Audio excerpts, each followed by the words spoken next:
थरपारकर पाकिस्तान का सबसे बड़ा शहर। तरक्की की दौड़ में ये इलाका अब भी काफ़ी पीछे है, लेकिन आहिस्ता आहिस्ता वक्त यहाँ भी करवट बदल रहा है।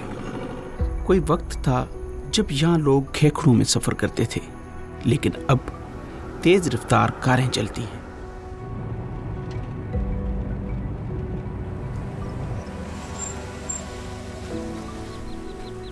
ये कहानी इतनी पुरानी नहीं। ये रोड, ये कम्युनिकेशन नेटवर्क 10-12 सालों की बात है। इसके पीछे जो सबसे बड़ी वजह है वो है इस धरती में छुपे कोल के ज़खायर।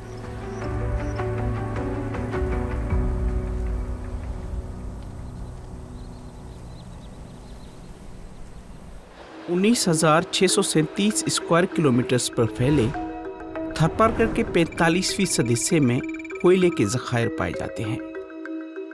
कोल एरिया को 13 ब्लॉक्स में तकसीम किया गया है और इस वक्त ब्लॉक 1 और 2 कामयाबी से बिजली बनाकर नेशनल ग्रिड में शामिल कर रहे हैं।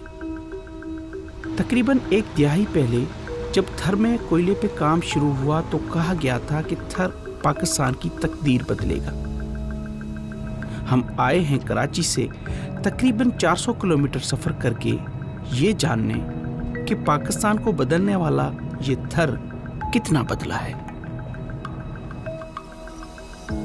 तिलवायो गांव और थरकोल ब्लॉक 1 के दरमियान सिर्फ एक खारदार तार का फासला है। ये ब्लॉक इस वक्त 1320 मेगावाट बिजली पैदा कर रहा है, लेकिन इस गांव में बिजली नहीं। कुर्बान अली मेहरान पोटा इसी गांव के रहायशी हैं। उन्होंने बोला था 2018 में आपको लाइट लगा के देंगे हम। माशाल्लाह 2022 में हमारी तो लाइट भी निकल गई, चली गई। पावर प्लांट भी चला गया, वो पंजाब चला गया। अभी तक हमारे पास लाइट तो नहीं दी है अभी तक। वो हमारी लाइट खुद पंजाब में चल रही है, हमारे गांव में नहीं चल रही, जहाँ से निकल रही है। तकरीबन 350-400 घर हैं, सारे ये शमशी चला रहे। ये सिर्फ एक गांव नहीं, थर की 60% आबादी अब भी बिजली जैसी बुनियादी सहूलत से महरूम है। ज़्यादातर लोग शमसी तवानाई का इस्तेमाल करते हैं। आलमी बैंक की रिपोर्ट के मुताबिक पाकिस्तान सोलर से 40 गीगावाट बिजली पैदा कर सकता है। अगर 0.07% सोलर पोटेंशियल को इस्तेमाल किया जाए तो न सिर्फ मुल्की ज़रूरियात को पूरा किया जा सकता है, बल्कि माहौल को भी बचाया जा सकता है। Mustafa Amjad energy transition think tank renewable first के प्रोग्राम मैनेजर हैं। इस टाइम पाकिस्तान में जो अच्छी बात है वो ये है कि सोलर एनर्जी पाकिस्तान की cheapest source of energy. IGCEP एक डॉक्यूमेंट है जो गवर्नमेंट ऑफ पाकिस्तान तैयार करता है, indicative generation capacity expansion plan. उसके मुताबिक पाकिस्तान में जितने भी प्लांट्स ऑनलाइन आने हैं टिल 2031, उसमें जो भी जहाँ भी सिलेक्शन होगी on a least cost basis, यानी कि जो पाकिस्तान को सबसे सस्ता पड़ेगा, वो सारे तकरीबन ज़्यादातर सोलर के प्लांट्स हैं। अब हवा का रुख देखते हुए कि किस तरह ग्लोबल वर्ल्ड रिन्यूएबल्स की तरफ ट्रांजिशन कर रहा है, तो थर में मेरा ख्याल है बहुत पोटेंशियल है कि हम उसी एरिया को यूज़ करके रिन्यूएबल्स को, सोलर्स को वहाँ पे इंटीग्रेट करें, सोलर एनर्जी को वहाँ पे मेन स्ट्रीम करें। और मेरा ख्याल है थर बदलेगा पाकिस्तान का नारा कायम रहना चाहिए, पर सिर्फ ये है कि वो कोयले की जगह सोलर के थ्रू होना चाहिए। एक बहुत बड़ा मसला इस टाइम पाकिस्तान की आवाम का और मेरा ख्याल है पूरी इकॉनमी का ये है कि बिजली की कीमतें बहुत ज़्यादा हैं। उसको ड्राइव डाउन करने का एक ही तरीका है, बास्केट प्राइस को आपने ड्राइव डाउन करना है। उसमें आप ज़्यादा रिन्यूएबल इंटीग्रेट करेंगे तो आपकी बास्केट प्राइस कम होती जाएगी। लेकिन पाकिस्तान अभी तक सिर्फ 4% बिजली मुतबादल ज़राए से पैदा करता है। बाकी बिजली हाइडल, थर्मल और न्यूक्लियर से बनाई जाती है। फरहान अंसारी थर फाउंडेशन के सरबराह हैं। वो बताते हैं कि पाकिस्तान मकामी कोयला इस्तेमाल करके अगले 100 साल तक 1 लाख मेगावाट सस्ती बिजली पैदा कर सकता है।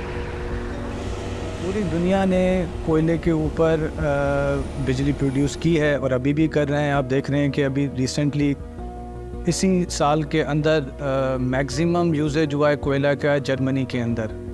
पाकिस्तान में तो जहाँ पर आपको पता है कि डॉलर्स अवेलेबल नहीं हैं, फॉरेन रिजर्व्स हमारे डिप्लीट हो रहे हैं, तो इससे ज़्यादा चीप सस्ती बिजली इंडिजिनस कोल के ऊपर नहीं हो सकती। कहीं भी और कोई अवेलेबिलिटी है नहीं।